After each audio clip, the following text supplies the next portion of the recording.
Ce soir-là, quand M. Caboret franchit le portail de sa villa, il ne s'attendait pas à ce que sa vie bascule. Ce qu'il vit en entrant fit battre son cœur si fort qu'il resta figé sur place. Là, au milieu du grand salon, sa fille de 8 ans se tenait debout, vêtue d'un uniforme de domestique, une serpillière à la main, ses petits doigts tremblants, le sang se glaça dans ses veines. Mais ce n'était pas la tenue de l'enfant qu'il avait cloué sur place. C'était la femme qu'il aimait, celle qu'il croyait pouvoir le remplacer auprès de sa fille, qui se tenait derrière elle, souriante. Ce soir-là, ce qu'il découvrit allait faire trembler tout Ouagadougou. Pourtant, quelques jours plus tôt, la maison semblait paisible. Le soleil du matin caressait le marbre blanc, laissait briller le piano dans le coin du salon, et apportait cette douceur que seule la chaleur africaine sait donner. Mais depuis la mort de Madame Caboret, 4 ans auparavant, plus rien n'était vraiment pareil. La petite Aïda descendait chaque matin sur la pointe des pieds, son ours en peluche serré contre elle. La maison était belle, immense, mais vide, plus de rire, plus d'odeur de pancake, ni de chansons du matin. Son père faisait de son mieux, cadeaux, câlins, mots doux, mais rien ne remplissait le silence laissé par une mère partie trop tôt. Ce jour-là, Aïda s'arrêta devant le grand portrait de famille accroché dans le couloir. Son père, sa mère et elle, rayonnant de bonheur. Du bout des doigts, elle effleura le cadre et murmura « Bonjour, maman ». Un léger tremblement dans la voix. Puis, un bruit de talons claquant sur le carrelage coupa le silence. C'était Madame Salimata, la nouvelle épouse de son père Grande, soignée, parfumée à l'excès, un parfum si fort qu'il faisait éternuer la fillette. « Bonjour, ma », dit Aïda timidement. Salimata leva à peine les yeux de son téléphone. « Tu es levée bientôt ?» fit-elle d'un ton sec. « Et qu'est-ce que c'est que cette robe ?» Aïda baissa la tête sur sa jolie robe blanche, celle que son père lui avait choisie avant de voyager. « Papa a dit que je pouvais la mettre pour le petit déjeuner. Il dit que je suis jolie dedans. » Le visage de Salimata se crispa.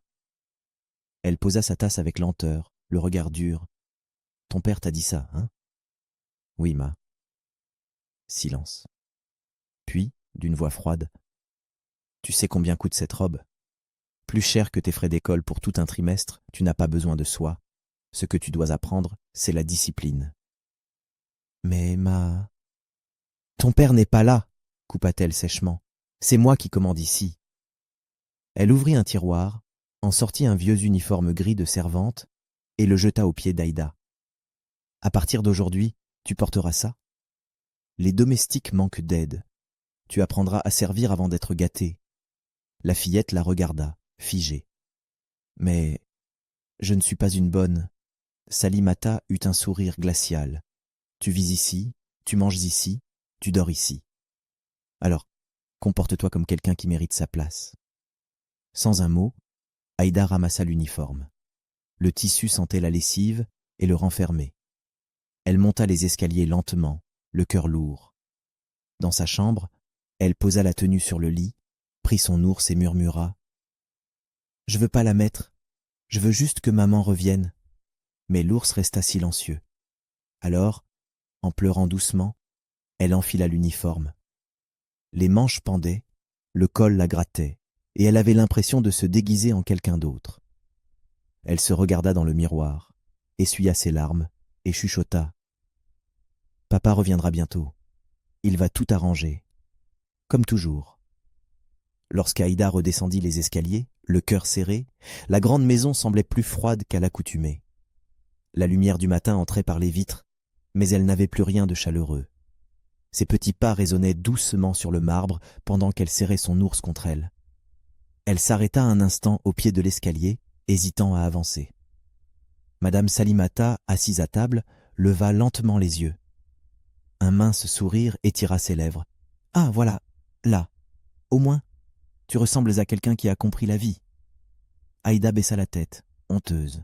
« Va aider Mary dans la cuisine, » ordonna Salimata, « et que je ne te vois pas traîner. »« Oui, ma... » Aïda traversa le salon en silence. Le tissu du vieil uniforme lui grattait les bras. Elle passa la porte de la cuisine et y trouva Mary, la domestique principale, en train de retourner des beignets dans une grande poêle. En voyant la petite, Mary lâcha presque la cuillère de surprise. « Aïda, mon Dieu, pourquoi tu es habillée comme ça, ma fille ?» Aïda força un petit sourire. « Madame a dit que je devais aider… » Mary se crispa, secoua la tête. « Cette femme-là, un jour, elle va voir. Un jour, le bon Dieu va parler pour toi. » Puis, adoucissant sa voix, elle s'accroupit devant la fillette. « Écoute, ma chérie, tu restes près de moi, d'accord ? Tu fais semblant de m'aider, et moi je dirais que tu travailles bien, ne t'inquiète pas. » Aïda hocha timidement la tête. « Merci, Mary. » Pendant toute la matinée, elle tenta d'aider comme elle pouvait. Porter une assiette, ranger des verres, passer un torchon sur la table. Mais ses mains étaient petites, maladroites. 2 fois, elle faillit renverser un plat. Et chaque fois, Mary la protégeait du regard sévère de Salimata. Vers midi, la chaleur de Ouagadougou emplissait la maison. La sueur perlait sur le front de la fillette, et ses petits doigts étaient rouges à force de frotter. Elle s'assit un instant près de la porte du jardin pour reprendre son souffle. Mais la voix de Salimata surgit aussitôt du couloir. « Aïda !» La fillette se leva d'un bond. « Oui, ma ! Tu as laissé de l'eau par terre dans la cuisine. Tu veux qu'on glisse et qu'on meure, c'est ça? Nettoie-moi ça tout de suite !»« Pardon, ma, je vais le faire. » Elle courut chercher un chiffon, essuya le sol le plus vite possible. Ses bras tremblaient, mais elle ne voulait pas pleurer. En se redressant, son regard tomba sur le grand portrait familial au mur. Elle resta un instant à le contempler. Le sourire de son père semblait lui dire « Tiens bon, ma princesse, je te promets, papa, murmura-t-elle, je vais être sage. » Ce soir-là, le vent soufflait doucement sur la villa. Aïda resta longtemps assise sur son lit, les genoux contre la poitrine, son ours serré contre elle. Elle regardait par la fenêtre, espérant voir les phares de la voiture de son père. Mais il n'y avait que la lune, silencieuse. Dans la pièce voisine, Salimata riait au téléphone. « Oui, mon chéri, tout se passe bien ici. La petite ? Oh, ne t'en fais pas. Elle apprend à obéir maintenant. Raymond ? Il est à Bobo Dioulasso jusqu'à la semaine prochaine. La maison est à moi. » Elle rit encore, d'un rire haut et froid, sans se douter qu'au même moment, Aïda, seule dans le noir, murmurait à son ours « Papa va revenir. Il va me sauver. » Le samedi soir, la villa Caboret brillait de 1000 lumières. Les domestiques couraient dans tous les sens, les casseroles chantaient dans la cuisine, et la bonne odeur du poulet rôti flottait dans l'air. Une grande réception se préparait. Salimata avait invité ses amis les plus riches de Ouagadougou pour un dîner entre femmes de classe. Aïda, elle, portait toujours le même uniforme gris. La tenue, déjà trop grande, était maintenant froissée, et ses tresses se défaisaient un peu, malgré tout. Elle essayait de rester droite, polie, comme son père le lui avait toujours appris. Mary, la domestique, la regardait avec pitié pendant qu'elle disposait les verres sur un grand plateau d'argent. « Ma petite, sois prudente. Ce soir, madame est d'humeur, dangereuse. »« Oui, Mary, je ferai attention. » Les premiers invités arrivèrent. Des femmes aux bijoux brillants, vêtues de robes éclatantes, leur rire emplissant la maison avant même qu'elles ne franchissent la porte. « Salimata !» lança l'une d'elles, en l'enlaçant bruyamment. « Ma chérie, tu es radieuse. »« Merci, Yawa !» répondit Salimata avec un sourire éclatant. « Tu sais, depuis que je suis mariée à monsieur Caboret, ma peau ne connaît plus la poussière. » Les femmes rirent fort. Elles s'assirent autour de la grande table, les yeux pleins d'envie devant les couverts dorés et les vins importés. « Et ton mari ?» demanda une autre. « On croyait qu'il serait là. » Salimata leva son verre, un sourire fier aux lèvres. « Oh, il est en voyage d'affaires. C'est moi qui gère la maison maintenant. Je suis la reine ici. » Les rires redoublèrent. Puis elle fit signe à Aïda, qui attendait discrètement près de la porte de la cuisine. « Aïda, viens servir. » La petite s'avança, le plateau entre les mains. Ses doigts tremblaient légèrement sous le poids. En la voyant, une des invitées fronça les sourcils. « Salimata, ce n'est pas la fille de ton mari ?»« Si, » répondit Salimata avec un rire forcé. « Elle adore m'aider. Il faut bien qu'elle apprenne à être utile. » Quelques rires gênés suivirent, mais personne n'osa rien dire. Aïda servit le vin, lentement, faisant de son mieux pour ne rien renverser. Mais son bras, trop petit, manqua d'équilibre, et une goutte de vin tomba sur la nappe blanche. « Fais attention !» siffla Salimata entre ses dents. « Tu es vraiment maladroite, comme ta mère. » Les mots la transpercèrent comme une lame. Autour de la table, un silence glacé tomba. Puis, une des invitées, Madame Binta, osa murmurer « Salimata, ce n'est qu'une enfant. »« Une enfant qu'on a trop gâtée » répliqua Salimata sèchement. « C'est fini cette époque. » Aïda voulut reculer, mais son pied accrocha le coin du tapis. Le plateau glissa de ses mains. Les verres éclatèrent au sol dans un bruit de cristal brisé. Les femmes sursautèrent. Aïda resta figée, les yeux écarquillés. Salimata se leva lentement, le regard dur, et sans réfléchir, leva la main. Paf! La gifle claqua dans toute la salle. Le visage d'Aïda se tourna sous le choc. Ses yeux se remplirent aussitôt de larmes, mais elle resta droite, immobile, sans un mot. « Ramasse ça !» ordonna Salimata. « Et arrête de pleurer. Les faibles n'ont pas leur place ici. » Un silence pesant envahit la pièce. Même la musique s'était arrêtée. Madame Binta baissa les yeux. Les autres échangèrent des regards gênés. Aïda se pencha, les mains tremblantes, ramassant les éclats de verre un à un. Une fine coupure entailla son doigt, une perle de sang coula, mais elle continua, sans rien dire. Mary, depuis la cuisine, observait la scène à travers la porte entr'ouverte. Elle sentit ses yeux se remplir de larmes. Quand elle eut fini, elle se redressa et dit d'une petite voix « Je suis désolée, ma. » Salimata s'assit à nouveau comme si de rien n'était, reprenant son verre. « Les enfants mal élevés doivent apprendre, voilà tout. » Les femmes se forcèrent à rire, mais leurs visages étaient tendus. Cette nuit-là, Aïda s'assit dehors, près de la fontaine, le visage tourné vers la lune. Elle tremblait encore. Elle murmura d'une voix brisée « Papa, s'il te plaît, reviens. » La nuit s'étendait sur la villa comme un long drap de silence. Les invités étaient partis depuis longtemps. Dans la grande salle, il ne restait que les restes du festin, des verres à moitié vides, des miettes d'éclats de rire, et l'ombre froide d'une humiliation. Aïda dormait à moitié sur son lit, toujours vêtue de l'uniforme gris. Sa joue, encore marquée de la gifle, reposait sur son oreiller. Le sommeil ne venait pas vraiment chaque fois qu'elle fermait les yeux. Elle revoyait les regards de ces femmes, la main levée de Salimata, le bruit sec du verre brisé. Dans le couloir, une petite lumière rouge clignotait discrètement.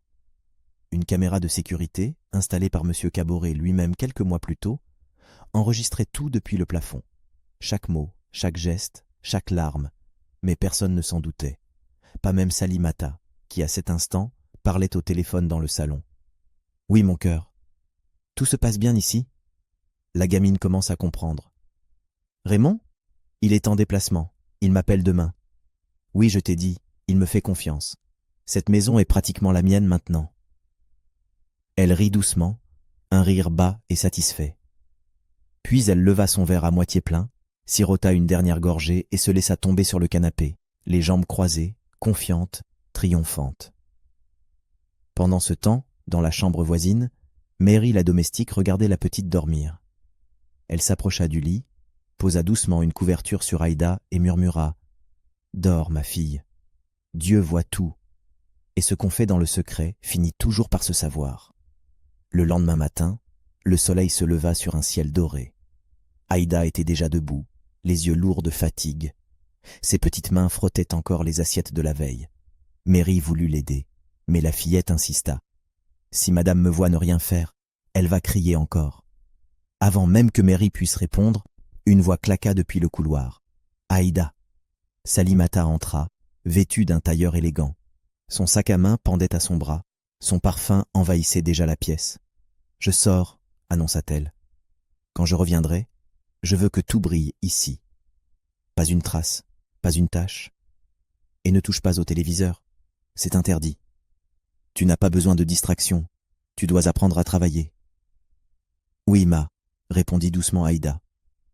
Salimata tourna les talons, ouvrit la porte d'entrée, puis s'arrêta net. Un bruit de moteur, au loin. Des pneus crissèrent sur le gravier. Elle se figea, le cœur battant. Ce n'était pas possible. La voiture qui venait de s'arrêter dans l'allée, c'était celle de son mari, M. Caboret.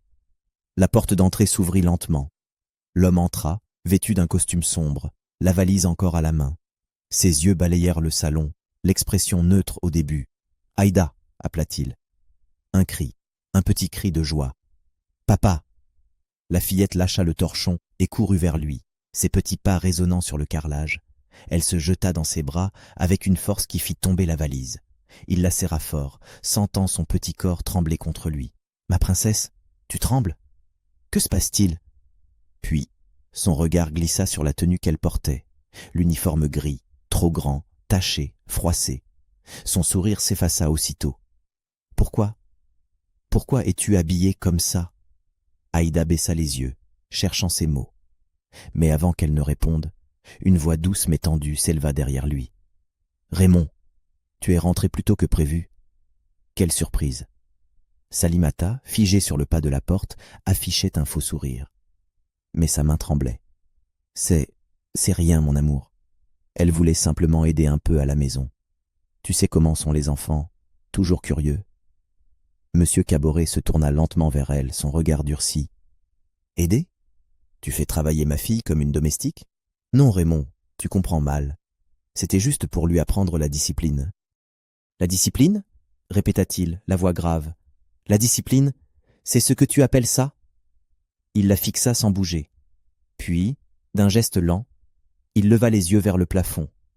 Un léger point rouge clignotait toujours au-dessus d'eux. Salimata suivit son regard et sentit le sol se dérober sous ses pieds. « Non, » murmura-t-elle. « Tu avais mis des caméras ?» Il sortit calmement son téléphone, appuya sur un bouton. Sur l'écran du grand téléviseur, les images apparurent Aïda en uniforme, Salimata qui la gifle, les rires des invités, les larmes de la fillette, chaque seconde, chaque mot, chaque humiliation. Le silence tomba dans toute la maison. Salimata recula d'un pas, les lèvres tremblantes. « Raymond, je peux t'expliquer. » Mais il la coupa d'une voix glaciale. « Non, Salimata, il n'y a rien à expliquer. » Le silence était lourd. Seul le bruit du ventilateur oscillant rompait l'air figé du salon. Sur l'écran, les images continuaient de défiler. La petite Aïda humiliée, les rires, la gifle, puis son visage en pleurs, seul près de la fontaine. Monsieur Caboret resta debout, les bras croisés, le regard froid. Chaque seconde du film semblait lui déchirer un peu plus le cœur. Il tourna lentement la tête vers Salimata. Elle, blême, les mains tremblantes, fixait le sol sans oser parler. « C'est ça, ta façon d'éduquer » demanda-t-il, d'une voix calme mais terrifiante. « Faire pleurer un enfant qui ne t'a jamais manqué de respect ?»« Raymond, ce n'est pas ce que tu crois. »« Assez !» rugit-il, la coupant net. « Tu as humilié ma fille dans sa propre maison. Tu l'as forcée à se déguiser en servante alors qu'elle n'a que 8 ans. » Il fit un pas vers elle. Salimata recula, les larmes montant enfin à ses yeux. « Je voulais juste qu'elle apprenne à obéir, à respecter les règles de la maison. »« Respecter ? Tu n'as même pas respecté son enfance. » Sa voix se brisa presque. Il ferma les yeux une seconde, comme pour retenir sa colère, puis ajouta plus bas. « Quand j'ai épousé une autre femme après la mort de ma première épouse, je croyais donner à Aïda une présence maternelle, pas une ennemie. » Salimata éclata en sanglots, tombant à genoux. « Raymond, je t'en supplie, je t'aime. Ne me chasse pas, j'ai tout quitté pour toi. » Il secoua lentement la tête. « L'amour ne fait pas souffrir les enfants. Et l'amour ne ment pas, Salimata. » Il se tourna vers Mary, la domestique, qui se tenait à quelques pas, émue jusqu'aux larmes. « Mary, aide-la à rassembler ses affaires. Elle quitte cette maison aujourd'hui. »« Raymond !» cria Salimata, sa voix brisée. « Tu ne peux pas me faire ça. Je t'ai donné tout ce que j'avais. » Il la regarda longuement, sans ciller. « Et moi, je t'avais donné ma confiance. » Puis il prit Aïda dans ses bras. La fillette, silencieuse jusque-là, sanglota doucement contre sa chemise. « Papa, ne crie pas, s'il te plaît. Je veux juste que tout redevienne comme avant. » Il baissa la tête, posa un baiser sur son front. « Ce sera encore mieux qu'avant, ma princesse. Je te le promets. » Salimata, les yeux rouges, se leva lentement. Elle jeta un dernier regard autour d'elle, à la grande villa, au piano, à la photo de famille accrochée au mur. Son royaume s'écroulait. Elle prit sa valise, franchit la porte et s'en alla sans un mot. Quelques heures plus tard, la pluie commença à tomber sur Ouagadougou. Des gouttes douces, lentes, comme un apaisement. Aïda et son père étaient dans la cuisine.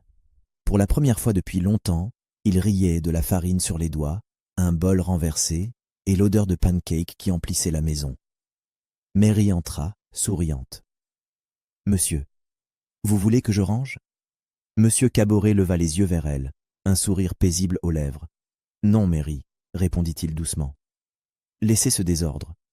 Ce désordre sans la vie. » Puis, après un court silence, il ajouta « Mary, vous avez veillé sur ma fille quand moi, je n'étais pas là. Vous avez été plus qu'une domestique. Vous avez été un ange silencieux dans cette maison. Dès aujourd'hui, je veux que vous deveniez la tutrice d'Aïda, et si vous l'acceptez, vous gérerez la maison. Non pas comme employée, mais comme membre de cette famille. » Les yeux de Mary s'embuèrent. Elle posa une main tremblante sur sa poitrine. « Merci, monsieur. Je n'oublierai jamais cette confiance. » Il sourit. « Vous l'avez déjà mérité depuis longtemps. » Puis il se tourna vers Aïda. « Ma princesse, tu sais quoi? À partir d'aujourd'hui, plus personne ne te fera jamais porter cet uniforme. » Il prit le tissu gris resté sur la chaise et le tendit à Mary. « Brûlez-le. Ma fille ne portera plus jamais la tristesse sur ses épaules. » Mary hocha la tête, les yeux brillants. Aïda sourit enfin, un vrai sourire, celui d'un enfant qui retrouve la paix. « Papa, tu crois que maman nous voit ?» demanda-t-elle doucement. Il resta silencieux un instant, puis répondit « Oui, ma fille, et je suis sûr qu'elle sourit en te voyant heureuse. » La pluie s'intensifiait dehors, lavant la poussière, nettoyant les blessures. Dans le salon, le portrait de famille brillait sous la lumière du chandelier, comme s'il respirait à nouveau. Et pour la première fois depuis longtemps, la maison Caboret redevint un foyer. Parce qu'au fond, la vraie richesse d'une maison ne se mesure pas à la taille des murs, ni à l'éclat des chandeliers, mais à la chaleur du cœur de ceux qui y vivent. Une famille, ce n'est pas le sang qu'on partage, c'est l'amour qu'on choisit de donner, jour après jour. Et quand cet amour est sincère, il guérit tout, même les blessures qu'on croyait éternelles. Merci d'avoir regardé cette vidéo jusqu'au bout. Si cette histoire vous a touché, laissez un pouce bleu, abonnez-vous à HD Story et surtout, partagez cette vidéo avec quelqu'un qui a besoin de se rappeler que l'amour vrai, c'est celui qui protège, pas celui qui fait souffrir. Prenez soin de vous et à très bientôt pour une nouvelle histoire.